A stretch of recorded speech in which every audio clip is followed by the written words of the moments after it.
Gandara Samar. Tayo ay nandito ngayon sa may Gandara, lugar ng mga magaganda. Kung taga Gandara ka at nasasakupan ng Gandara, ay follow and subscribe lang.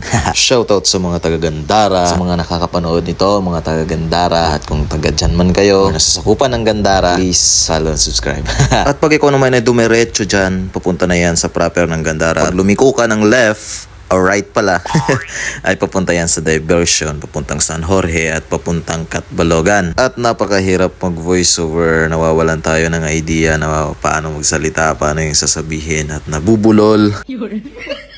Pero tuloy lang ang laban.